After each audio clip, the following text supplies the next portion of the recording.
for WIP. We are presented by Progressive Insurance. You can be a part of Unsportsmanlike Nation on the Dr. Pepper call online at 888-SAY-ESPN. That's 888-729-3776. ESPN Nation presented by Dr. Pepper. It's not college football season without the delicious taste of an ice-cold Dr. Pepper. College football, it's a pepper thing. Eagles over the Packers last night. Monday Night Football, 10-7. She is Michelle Smallman. He is Chris Canty. I am Evan Cohen. Good morning, everybody. All right, Smalls, go ahead. Dunk on us. Go ahead, dunk on me. Who's laughing now? Everybody's laughing at me and laughing at the Green Bay Packers. I am not in a good mood today. Answer for your team, man. Answer for your team. I hope you have more answers than Matt LaFleur, because he didn't seem to be able to know what the hell to do with the offense. You need to have some answers for that debacle that was last night's game. We're all tired. We're all annoyed. We expected a really exciting football game. I know you probably loved it. Great defensive battle. And I loved it. I didn't. You know who didn't love it? Me. Well, yeah, because your team lost, and I understand that. And because I am still sitting here today with the same questions about my quarterback, with the same questions about the offense. Now I have questions about the head coach. I was so upset watching that game last night, you guys, that I opened the X app, formerly known as Twitter, and fired off a tweet. That's how mad I was. Wow. What was the tweet? I said, Jordan Love is football gaslighting. I feel like these are the Green Bay gaslighters. I feel crazy when I watch this football team. They make me feel like I'm losing my mind. I watch this team week in and week out, and I'm like, I swear it's good. I swear he's good. I swear he can get us where we want to go, talking about Jordan Love. I swear Matt LaFleur is a good coach. I've seen it. I've felt it. I know what it's like when things are going right. But then things go really, really, really wrong. And I'm so confused. I don't know what they're doing. I don't know if this team is any good. Week in to week out, I have more questions than answers, guys, about the Green Bay Packers. What is it that you think they are? I think that they are a collection of talent. They are not a good football team right now. Well, here's the thing I'll say. I think they're a good defense. The Green Bay Packers defense has been lights out. They're top 10 in scoring defense. They're top 10 in total yards allowed. They can get after it on the defensive side of the ball. It's just that the offense is not coming to the party. And last night's special teams wasn't in a position where they could save the day or at least extend the game. The unfortunate part about where we're at is that they bet it all on a quarterback in Jordan Love, who they gave a contract extension to a year ago, and fortified that roster with a lot of talent around him, put the skill position players in place for him to take full advantage of, and he has yet to take off. The inconsistency that you get from Jordan Love from game to game, hell, from half to half, quarter to quarter, series to series, is unacceptable. He is not playing with the requisite urgency that a quarterback trying to compete for a championship should. And that means being able to hit the simple plays, not trying to major in the extraordinaries, not trying to always hit a home run. Sometimes the win is taking the base hit. Sometimes the win is getting to the next down without a negative play. And too many times in that game last night, Jordan Love made critical mistakes that cost the Green Bay Packers. Hell, Smalls, you could just look at the first possession. 2nd and 9 plus territory, takes a terrible sack. He has to check down to the tight end right there for God knows why he passes it up. Ends up getting knocked down by Jalix Hunt on the wrong side of the 50. And then all of a sudden you go from being in position to get a field goal to now having to punt the football. Same thing last series of the first half. You got the ball in plus territory inside the 30. Why on God's earth are you taking that sack fumble? What are you doing? It's a 0-0 game. At that point, you understand points are going to be at a premium. Don't give up the negative play. I don't understand what is going through Jordan Love's mind. I don't understand the lack of awareness, and he has to be accountable for that. Matt LaFleur also has to be accountable for that, because at this stage in Love's career, that should have been coached out of him. But to me, that loss, yeah, there are a lot of other things that went wrong, but you can pin that one squarely on the quarterback. Couple things as the Green Bay loses yet again, and I say yet again because I couldn't believe this. I'm driving in here. I'm in West Palm for the day, ESPN West Palm, and I'm listening to Chris Lewis, SportsCenter all night, in for Jay Reynolds on the show, and he said this is the third game that the Green Bay Packers have lost this year where they have allowed 16 or fewer points. And not that I didn't believe Chris, but I'm like, I got to look into this when I get to the office.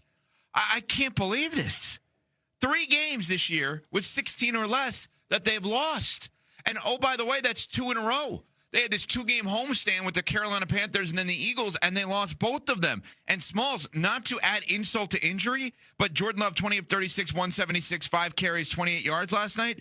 Jordan Love this year, 5 games played with 1 touchdown or less, 0 touchdowns over the last 2 games passing, and 4 games played this year with under 200 yards. So any way you cut it, whatever QB stat you like, right? Like I'm a big TD to interception ratio guy. CC always says sometimes you have to go based on yards because yards equal points. In other words, CC always says 100 yards equals 7 points, right? So if you have a 300-yard passer, you're almost guaranteed, and based on his experience, 11 years in the NFL, and also winning a Super Bowl, no big deal. That's going to be 21 points just right there, right? What he's telling you is, I'm not going to lead the team to 14 points. 14? Because he doesn't always get to 200 yards, and he doesn't throw multiple touchdowns. What the hell is going on here? Well, those games you talked about, Ev, where the defense did their job, those 3 losses, the offense put up less than 20 points in all of them. You put up 13 to the Browns. You put up 16 to the Panthers, 7 last night. Oh, excuse me. You put up 10 to the Browns, 13 to the Panthers, 7 last night. So it's squarely on the offense. The defense has been doing their job in those losses. And that's why it's so maddening this morning, because all of us know that Jordan Love has another level. We have been waiting for him to hit that consistently, but we have seen it out of him. And I'm sick of making excuses. I'm sick of trying to rationalize it. I'm sick of saying, well, he starts out slow in the season. Just wait until the weather turns. The back half of the season, watch out. Here comes Jordan Love. Because so far this season, the trends for the Green Bay Packers was they can beat really good teams, but they can also lose to anybody. They play up to the competition. They play down to competition. Well, you can't say that last night after that offensive performance. They had an unbelievable opportunity coming off a bad loss to the Carolina Panthers, having the defending champs at home at Lambeau, Monday Night Football, a little bit extra rest. You had extra time to prepare. You had an opportunity to make a statement. And the statement that you made wasn't a good one. Yeah, it wasn't a good one. And here's the thing. The offense just wasn't buttoned up. You had those false starts on the quarterback sneak plays that end up costing you drives, being able to force you to punt. The one that I thought was consequential, the most consequential, was the illegal formation early in the fourth quarter. That first drive, Christian Watson catches a big ball, 22-yard completion to move the ball into the low red zone. You got a chance to get points right there, potentially punching in for a touchdown and take a 7-3 lead. Instead, you have to end up punting the football. The Eagles on that following drive hit the swing pass to Saquon Barkley, then hit the big ball to Devontae Smith. Game, set, match as far as I'm concerned. Like, those mistakes end up costing you. But here's the thing, Smalls. Teams that win championships don't make those types of errors. And the Green Bay Packers consistently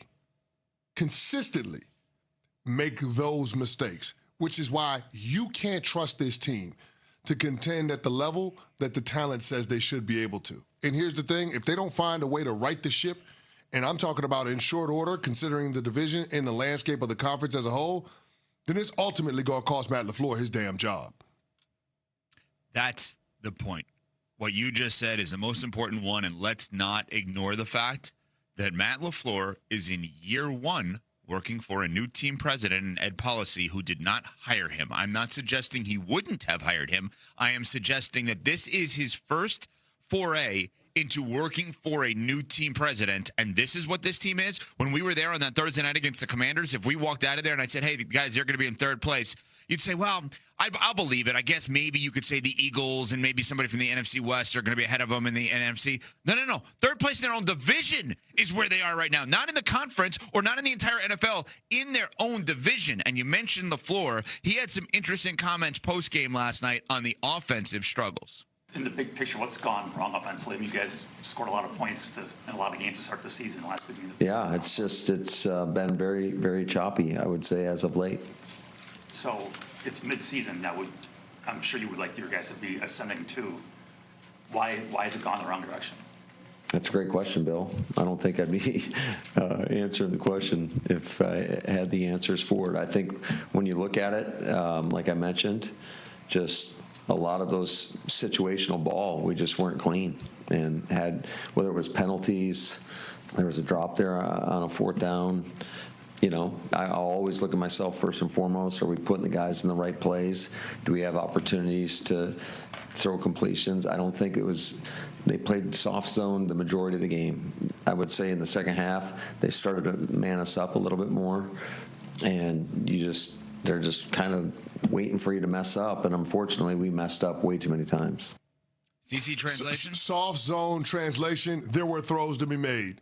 Throws to the tight ends and running backs underneath.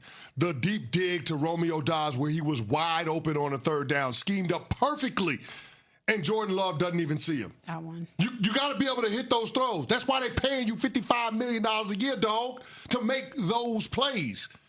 And so we can point the finger of blame at Matt LaFleur or say that the defense didn't match plays with the Eagles' defense. All of those things are cute. But ultimately, it comes down to the quarterback being able to make plays. Jordan Love last night didn't have a completion when he was under pressure. 0-6 with 3 sacks. That is unacceptable. At some point, you're going to have to make some plays when the circumstances are less than ideal. They pay you that kind of money, Smalls, to be able to operate the offense, to be able to sustain drives, even when the coach doesn't have the best play, even when the defense makes a play. You have to make a better play. And Jordan Love has yet to do that this season. Cece, is this a maturity thing? Because I'm struggling to figure out why Jordan Love makes these mistakes. I'm struggling to understand his thought process and his decision-making sometimes, because you mentioned that the Green Bay Packers should operate with a certain sense of urgency. And it's such a fine line. It's such a sweet spot for good teams, especially this time of year. You want to feel that sense of urgency. You know the calendar is turned. We're entering the back half of the season. This is when everything needs to be clicking. This is when everything needs to be turning on. But you also don't want to be overwhelmed. You don't want to feel harried. You don't want to feel pressed in any way. Herod. What? Herod? Harried? Whatever you just said, word of the day, Herod. Harried. You were right. Finally. Yes! He was asleep at the wheel for a full calendar week. Jeez. Evan Cohen. It means strained. You don't want to be harried. You don't want to be pressed. But I'm definitely harried. But I don't think that's the same meaning. It's definitely not, but shout out to that, I guess. Thanks for revealing. I guess this is a safe space this morning. I'm talking about being gaslit by the Packers. You're talking about your body hair. It's a safe space among us. I love that about us. But my whole point is, you don't want to feel pressed, but you also have to understand the urgency that's required for a game like that. And when I'm watching him and this offense last night, I don't feel like they are at that level as far as from a mental standpoint, and that bothers me too. Yeah, it's a lack of maturity. There is no question about it. The biggest play in the game for either team was a swing pass to Saquon Barkley. It just so happens that Barkley took it 41 yards down the field into plus territory. It's a huge play. But again, you have a quarterback in Jalen Hurts that understands that you have to just keep making the routine plays that are there to be made, and eventually the dam will break. Troy Aikman talked about it throughout the entire broadcast, that you just have to keep playing and eventually something will crack. Eventually you'll get an opportunity and you have to be ready for it. You have to take advantage of it. And sometimes it's not throwing the ball 40 yards downfield. It's just throwing the ball 5 yards to your running back or to your tight end and letting them make somebody miss and make a big play. And it doesn't feel like Jordan Love at this stage of his career understands that. And to me, that's problematic when you're in year 3 as a starter and you're talking about being in the league for over half a decade. He does. Pat's going to keep playing the love stinks all day today.